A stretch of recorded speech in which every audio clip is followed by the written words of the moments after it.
క్రీస్తు శిలువ వ్యర్థము కాకుండానట్లు వాక్చాతుర్యము లేకుండా సువార్తను ప్రకటించుటకే ఆయన నన్ను పంపెను. 1 కొరింథీ 1:17. పౌలు భక్తుడు కొరింథీ సంఘమునకు లేఖ రాస్తూ వ్రాసిన అద్భుతమైన మాటలివి. వాస్తవమునకు పౌలు భక్తుడు వాక్చాతుర్యము గలవాడు, గొప్ప పాండిత్యము గలవాడు.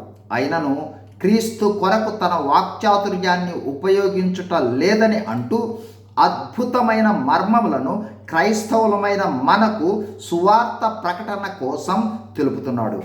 ఈ వాక్య భాగాన్ని గమనిస్తే, 1, శిలువ కార్యము 2000 సంవత్సరాల క్రితము మానవాళి అందరి పాప ప్రాయశ్చిత్తమై జరిగిపోయింది.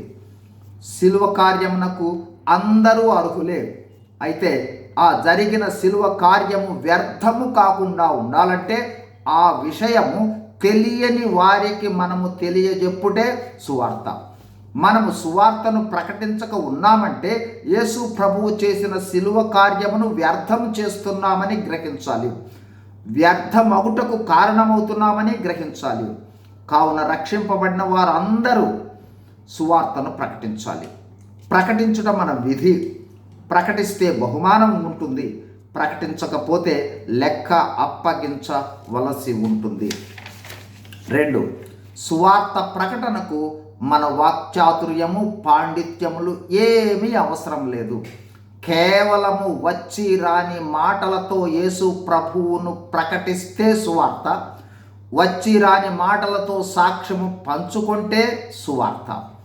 ఈ సువార్తను ప్రకటించుట కోసం దేవుడు రక్షింపబడిన ప్రతి ఒక్కరికి తలాంతులు ఇచ్చాడు, మీకు ఉన్నాయి. సేవకుల వలె, పాస్టర్ల వలె ప్రకటించుటే సువార్త అని అనుకోకండి. వారి స్థాయిలో వారు సువార్త ప్రకటిస్తున్నారు, మన స్థాయిలో మనము ప్రకటనను చేయాలి. సువార్తను ప్రకటించాలని, యేసు ప్రభువును ఇతరులకు ప్రకటించాలని లేదా తెలపాలని మనము తీర్మానించుకుంటే మనలో ఉన్న తలాంతులను దేవుడు మనకు తెలియజేస్తాడు, మన గమనంలోనికి తెస్తాడు.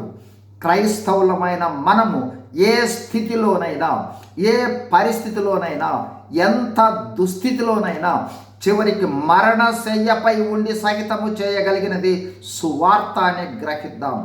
సువార్తను ప్రకటిద్దాం, ఆత్మలను రక్షిద్దాం. God bless you. Thank you.